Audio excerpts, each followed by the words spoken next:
आपले पदार्थ घेऊन समोर बसायची, कोणीतरी भिक्षेसाठी येईल।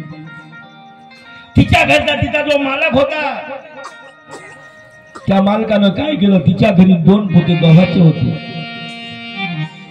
मालक म्हणतो मी बाहेर गावला जातो, मी बाहेर गावला जाणार आहे आणि हे जे गहू आहे ना, हे गहू आपल्या गळ्याला सांगतो, मला माझं काही येणं होणार नाही 2 महिने, आपल्या गळ्याला सांगायचं हे गहू घेऊन पेरून टाक।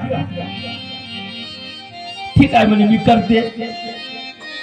8 दिवस गेल्यानंतर त्या गावामध्ये काही भिक्षुक मंडळी आलेली आहे, पचन पाचन करण्याचं आहे आणि अशा वेळी आता काही व्यवस्था नाही आहे आणि म्हणून त्यामधले 2-3 भिक्षुक गेलेले आहेत त्या म्हातारीच्या घरी। म्हातारीला म्हणते, आई आम्ही तुमच्याकडे भिक्षेला येत असायचो, पण आज आमच्याकडे 100-150 काही मंडळी आलेली आहे, त्यांना पचन पाचन करण्याकरता आमच्याजवळ काहीच नाही आहे, काही असेल तर तुम्ही द्या। त्या म्हातारीला कोणत्याही प्रकारचा विलंब न लावता जे गहू ठेवले होते पेरण्याचे, पेरण्यासाठी ठेवलेले गहू, तुम्हाला किती गहू पाहिजे याच्यातलं अर्ध पोतं तुम्ही घेऊन जा, तुम्हाला लागल तेवढं घ्या, उरल्या तर तुम्ही तिखट मीठ आणा, विकून टाका।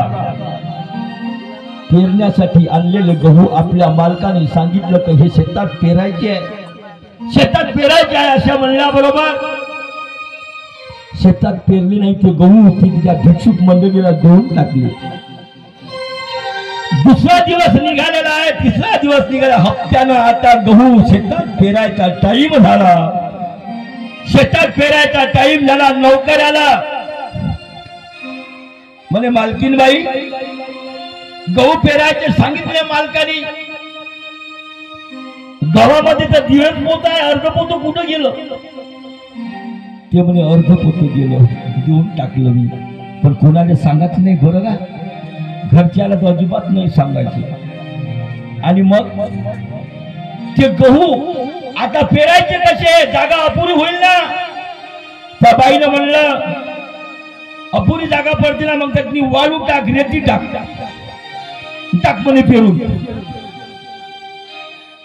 काही रेती त्याच्यातली अर्ध पोत घरी ठेवलं, अर्ध पोटी घरी ठेवलं, मग राहिलं 1च पोत, अर्ध याले गेलं, अर्ध घरी ठेवलं जेवणासाठी, 1 पोत पेरलं, त्याच्यात टाकली वाळू, वाळू टाकली आणि ते गहू पेरायला नेले, गहू पेरले, पेरल्यानंतर काही दिवसांना तिचे मालक आले, मालक आल्यानंतर लोकांनी सांगितलं हो अमक्याच्या शेतामध्ये त्या नौकरानं म्हणलं गहू पेरायला नाही, काही पेरत, या बाईनं सांगितलं गव्हात वाळू टाकन पेरून टाक। योगायोगानं त्या मालकाच्या कानावर गेलं, त्याला समजलं की शेतामध्ये गहूच नाही, नुसती वाळूच टाकलेली आहे, असं समजलं, वाळू टाकलेली आहे। पत्नीनं सुद्धा सांगितलं नाही आहे काय झालं म्हणून। आणि बघा यानं हातामध्ये खडगा घेतलेला आहे आणि आपल्या घरी आता आपल्या पत्नीचे मी तुकडेच करणार, मी सांगितलेलं काम तिनं केलेलं नाहीये, गहू तिनं पेरलेले नाहीये।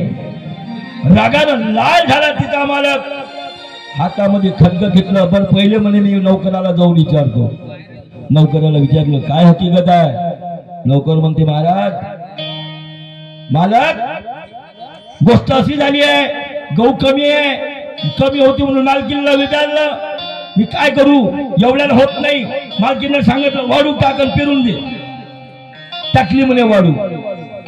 रागानं लाल झाला तो मालक, पत्नीच्या अंगावर जाऊन चाल करून गेला।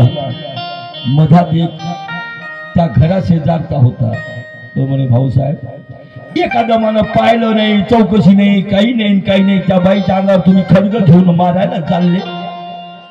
अहो तुम्ही शेतात कधी गेले का, शेतात जाऊन बघितलं काही उगवलं का नाही उगवलं का, नुसती रेतीच आहे, जाऊन बघा ना।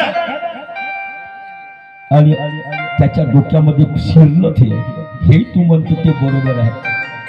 आणि मग तो मालक जेव्हा शेतामध्ये गेला, शेतामध्ये गेल्यानंतर त्या मालकानं बघितलं त्या शेतामध्ये तर सगळीकडे गहूच गहू आणि तो दाट गहू निघालेला आहे। त्याला समजलं आपण आज वक्त काम करीत होतो, त्याला कळून चुकलं. अरे साधू लोकांना दिल्यानंतर काही कमी होत नाही.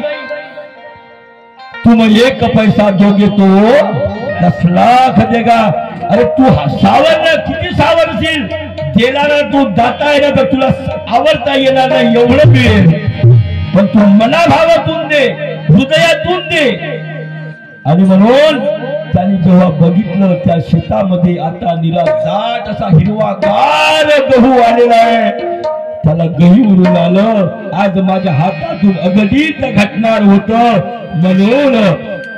म्हणून पत्नी जवळ गेला, म्हणे अगं मी नुसतंच आज वक्त कर्म करणार होतो, माझ्या हातातून आज वक्त कर्म करणार होतो.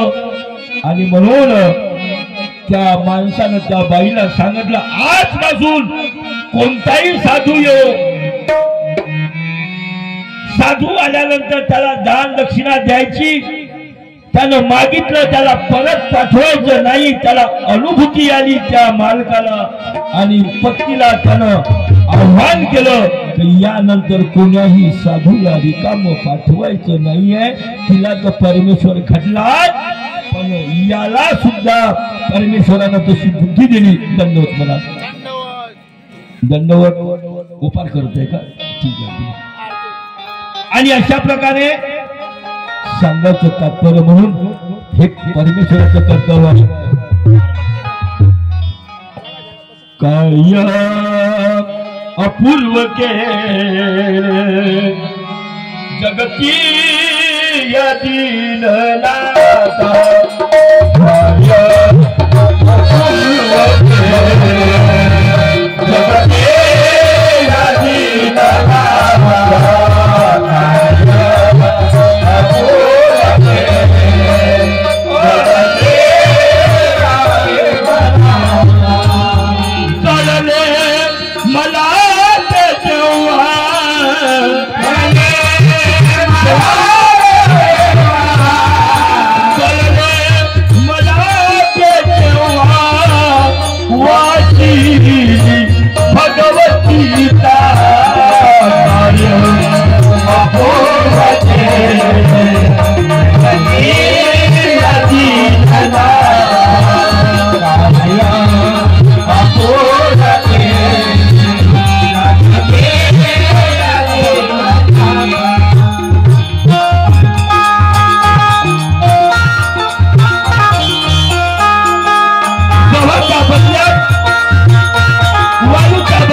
दीन नाथा.